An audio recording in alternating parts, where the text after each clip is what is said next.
tell me, guys, how is it possible that these two countries, India and China, have such a massive population? What is the reason you feel that we have such a massive population? If you jot down the top 10 countries with the highest population, you are not terribly surprised. We have China officially leading this, India second. Third one is United States. And the difference between second and third is vast. Not 1, 2 or 3, 4 times United States population cannot make one Indian population.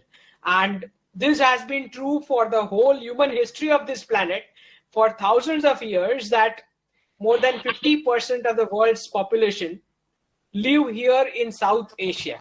Very crazy. There has to be some strong reason, right? So the answer goes back to geography, right? India was there on the southern tip of the planet. From there, it traveled and dashed with the Asian continent, and that is how the Himalayas were formed. So it is about the Tibetan Plateau that is called the largest source of fresh water anywhere on this planet. And from that Tibetan Plateau runs down all the major rivers of these two countries. The Gangetic Plain and the Indus River, where the civilization grew, and the Yangtze River for China. It is because of this massive freshwater rivers that this massive amount of population could be sustained. So this massive freshwater rivers deposit tremendous amount of silt on both the sides of its banks, and with that, massive amount of agriculture produce is possible, right? Now, in the modern days, we know that wherever we are going to have these freshwater rivers, one, your requirement of potable water is done. Second, the industry also requires water, right? And electricity generation. Again, these are the other avenues of usage of freshwater rivers that we have. So because of this massive freshwater rivers, the bare minimum which is required for thriving of a living settlement, human settlement, we had this massive population. Now, the second question is how these two countries were so rich. In fact, if you jot down like from year 1 till year 1700, we have been giving 27% average to the world GDP.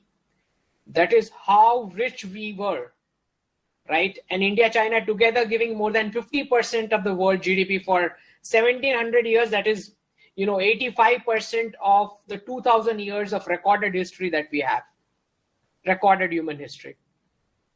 So the question is how these two countries were so rich. So the only main economic activity that human beings were doing on this planet was agriculture. India and China had more than 50% of the world's farmers. We had more than 50% of the world's agriculture produce, and that is how we had more than 50% of the world GDP. That is how rich we were. What suddenly happened? That is the question. So, Industrial Revolution came, and that came to Europe. Now, a person sitting in a European factory, now there are some historians who have these references where they say that this capital and tech was actually stolen from here, etc., kind of information. This particular 1 unit of technology, with that, Europeans were able to produce 1,000 times more than an Indian and a Chinese worker. This is how 1 unit of their population created massive economy. Look at the precipitous fall. India and China fell down from more than 50% of world GDP to less than 5%. Now the problem is that if you want to produce 1,000 times more, you need resources. So Europeans devised a strategy. They conquered the important islands, then the important port cities, the entry and exit points of the waters of these two countries. They slowly subdued India and China, got the raw materials from here, sourced it back over there, produced finished goods, sold it back again over here. This is how both the countries became poor. The next question is, what is going to happen next? Now, the same piece of technology which was so important to Europe, with globalization and democracy, started penetrating into Asia. Now an Indian and a Chinese worker, about as much productive as a worker outside. So if you apply a basic rule, say in the whole world, each person is equally productive, then obviously the country with the largest population becomes the richest economy. So India and China are back on track to become the largest economies of the world. But the problem is that if you want to produce 1,000 times more, you need resources. So you'll be surprised to know that the whole human history of this planet revolves around one thing, and that is the Indian Ocean. It is the only peaceful ocean from where the oil flows, the gas flows, the resources flow, and the raw materials flow, about 90% of it. And India is just out in those waters. China does not have an access, and that is causing pain. Now, both these countries never have had a full-fledged war, but then the relation stands poisoned since 1962. Both of these countries need resources to produce this many times more and to be rich again. So what they are doing right now, they are following the same strategy which Europeans used so many years back. They are encircling each other in the Indian Ocean just as Europeans did so many years back. They have taken up the Gwadar port of Pakistan. We have taken up the Chabahar port of Iran. They have taken up the Hambantota port of Sri Lanka. We are going to take the Bangladesh port. Now there's a competition about a port in Myanmar.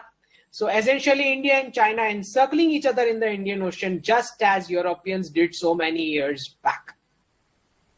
Now, the question that comes for all of us is that if both these countries are going to compete like this, and why for resources and securing those policies, what are the kind of steps that they are going to take in this island and the port countries to make them, have a policy favoring India or China?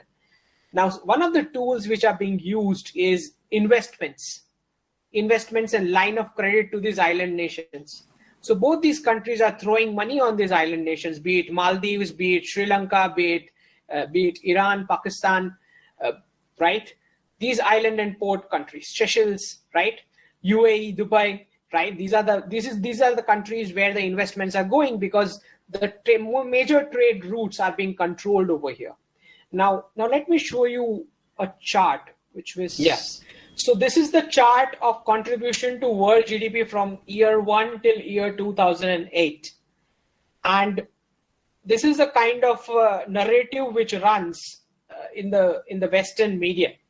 So if you look at the x-axis, I mean, you all are students, so you very well know how x-axis is to be made, right? So if you look at the x-axis, year 1 to year 1000, 1000 to 1500, 1500 to 1600, 1600 to 1700, 1700 to 1820. Now you understand what kind of narrative is going on this x-axis, where you see this orange, this dark orange, which is China, and this light orange, which is India. So together from year 1 till year 1700, India and China are this rich, giving more than 50% to world GDP. All right. And then when the Western countries start their journey of being economically better, you see the x-axis functions like this. We all know that between 2 points, it has to be the same gap, right? So this is a kind of narrative. When they become rich, this particular period is a portion of the graph is expanded. Whereas when we were rich from year 1 till 1700, which is actually the 85% of the total human recorded history, it's been suppressed. All right. So these are the kind of narratives. But what I'm wanting to show you here is that together, India and China producing more than 50% of the world GDP from year 1 till year 1700, this red and orange